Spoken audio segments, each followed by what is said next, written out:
जादुई टीवी। सुनो, तुम्हारे बाबूजी तो कब के गुजर गए। अब उनका जो सामान है वो पड़े पड़े कबाड़ा हो रहा है। बेच ही दो, कुछ पैसे आ जाएंगी। बात तो सही है। अगले संडे फुर्सत में यही करेंगे। अगले संडे रोहित सारा सामान कबाड़ी को घर बुला के दे देता है। तभी उसकी नजर बाबूजी की पुरानी टीवी पर जाती है, जो इतने सालों तक कूड़े में पड़ी थी, फिर भी चमचमा रही थी। टीवी तो देखो, जैसे एकदम नई हो। हाँ, बाबूजी को टीवी देखना बहुत पसंद था। उनका सपना था कि वो टीवी पे आए। एक बार मौका भी था जब वो अपने गांव के गाने सुनाने किसी चैनल पर जाने वाले थे, पर मैं और मेरा भाई लड़ पड़े और बाबूजी को घर पर ही रुकना पड़ा। चला के देखें क्या? हाँ हाँ, क्यों नहीं, देख लेते हैं। पर शायद ही चले। बाबूजी ने उस लड़ाई के दिन के बाद टीवी देखना ही छोड़ दिया था। टीवी चालू करने के लिए उसमें केबल वायर लगा दिया जाता है। एक न्यूज चैनल चालू हो जाती है। स्वर्ग की सीढ़ी के रास्ते हैं तीन, तीनों के तीन रास्ते हैं संगीन। पहला रास्ता है सांप की बीन, दूसरा रास्ता घर में बिछा कालीन, तीसरा रास्ता कलकत्ता से चीन। ये क्या बकवास खबर है, कुछ अच्छा लगा दो। अरे आप बोलो तो सही, कोई अच्छी खबर सुना देता हूं। मेरा तो काम ही खबर देना है। अरे बाप रे, टीवी बात कर रही है। हाँ, ये न्यूज वाला मुझसे। हाँ हाँ, आपसे ही तो बात करूंगा ना, आपके घर में हूं तो। अरे, ये सपना है क्या? तुम हमसे बात नहीं कर सकते? अरे सपना नहीं भाई साहब, ये टीवी जादुई टीवी है। बोलो, क्या खबर सुननी है, वरना ब्रेक लेने का टाइम आ जाएगा। सुप्रिया घबरा के टीवी बंद कर देती है। वो क्या था? अरे एक बार और चालू करके देखे, फिर से बात करेगा तो चैनल बदल देंगे। सुप्रिया फिर टीवी चालू कर देती है। अरे ऐसा कोई मुंह पे टीवी बंद करके जाता है क्या? मुझे बुरा लगा आपका नेचर। चाय पानी तो पूछो। सुप्रिया टीवी के बटन से चैनल बदल देती है। अब टीवी पर एक फिल्म चल रही है। अरे ये तो सूर्यवंशम है ना? हाँ, और ये ठाकुर को जहर की खीर दे दी और उसको पता भी नहीं है। ए भाई, खीर मत पीना, उसमें जहर है, मत पीना। ठीक है महाशय, जैसा आप कहें। हाँ। अरे, आपकी बात मान ली, पूरी पिक्चर ही अब तो बदल जाएगी। मतलब ये सच में जादुई टीवी है? तभी वहां कबाड़ी आ जाता है। भैया, टीवी के 150 रुपए दूंगा, चलेगा? अरे 1.5 करोड़ में भी ना दे तुमको ये टीवी हम।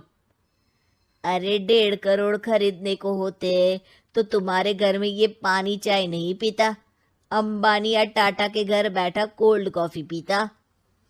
रोहित कबाड़ी का हिसाब करके उसे वहां से चलता करता है और अपने भाई शशिकांत को फोन लगा के बुलाता है। शशि थोड़ी ही देर में वहां पहुंच जाता है। क्या हो गया भैया? अरे बाबूजी का टीवी याद है? हाँ हाँ, जिसमें घुसे रहते थे हमेशा वो, और अपने को कुछ नहीं देखने देते थे। अरे वो अब जादुई टीवी बन गया है। भैया, आपकी बकवास करने की आदत अब तक नहीं गई। अरे आपके घर में बच्चे हैं, अब तो बड़ों जैसी बात करो। रोहित जाके टीवी चालू कर देता है। टीवी पर एक जादू का शो हो रहा है जिसमें एक जादूगर है। अब मैं अपनी टोपी में से कबूतर निकालूंगा। श्रिंग ब्रिंग शरिंग बम फोपा फुफी फुफा पाउ। टीवी से कबूतर निकलता है और शशिकांत के सर पर आकर बैठ जाता है। भैया, ये क्या हो रहा है? भैया इसे उड़ाओ। ए कबूतर, जा जा, कबूतर चल निकल। अब मैं टोपी में से सांप सुनते ही शशिकांत कांप जाता है और भाग के टीवी बंद कर देता है। भैया, सॉरी भैया, मैं समझ गया ये सच में जादुई टीवी है, पर एक बार और ट्राई करते हैं। पर भाभी, कोई दूसरा चैनल लगाओ। हाँ, जिसमें डर ना लगे। सुप्रिया टीवी चला देती है और न्यूज लगा देती है। अरे कितने दिनों बाद मुझे याद आया, बताइए क्या खबर सुनाओ। और ये नया आदमी कौन है? ये मेरा भाई है शशिकांत। ओह यस, वही है ना जिससे तुम लड़ लिए थे किसी बात पे, और तुम्हारे बुढ़ाओ पिताजी गुस्सा हो गए थे और टीवी को संन्यास दे दिया था। हैं? तुमको कैसे पता ये सब? इस टीवी में रहने वाले आदमी से लेकर कबूतर तक को तुम्हारे बाबूजी और तुम्हारी बातें पता है, इसलिए तो ये जादुई टीवी है। ये टीवी क्या कर सकती है वैसे? तुम जो मांगो दे सकती है। कहानी बदल सकते हो, खबर बदल सकते हो, कोई चीज मांग सकते हो। अरे भैया, ये टीवी मैं लेके जा रहा हूँ। बाबूजी का लाडला तो मैं ही था ना। अरे ऐसे कैसे? मैं बड़ा बेटा था, अब तक मेरे घर में टीवी थी ना। अब तक कहाँ गए थे पिताजी के लाडले? तुम्हारी गलती का एहसास भी है। अरे भैया ज्यादा ना बोलो वरना भूल गए, आपके दांत तोड़ दिए थे मैंने उस लड़ाई में। मेरी बीवी के सामने मेरी बेइज्जती करता है। रुक। दोनों भाई हाथापाई पे उतर जाते हैं। रुक, बताता हूं तुझे कि कौन बड़ा है।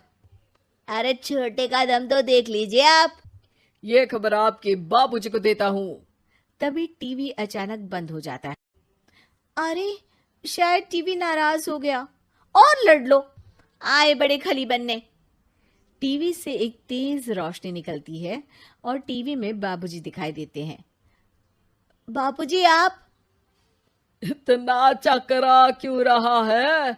अपने बाप को नहीं पहचानता क्या? ये तो ऐसा ही है बाबूजी। प्रणाम बाबूजी। अरे चुप कर, तुम दोनों ही उल्टे हो। तुम्हारी वजह से मैंने टीवी में आने के सपने को छोड़ दिया, तुम्हारी लड़ाई की वजह से। और तो और, जितना मैं अपनी बीवी को नहीं देखता था उतना टीवी को देखता था, वो भी छोड़ दिया तुम दोनों की लड़ाई की वजह से। और अब मरने के बाद जब मैंने टीवी को जादुई टीवी बना दिया तो भी तुम इसका फल लेने की जगह लड़ रहे हो। अरे तुम तो लायक ही नहीं हो, अब तुमको बाबा जी का ठुल्लू भी नहीं मिलेगा। बाबूजी चले जाते हैं। टीवी बंद हो जाता है। रोहित और शशिकांत गिड़गिड़ा के टीवी के सामने हाथ जोड़ के बाबूजी को बुलाते हैं, पर टीवी सिर्फ धुआं निकालता रहता है।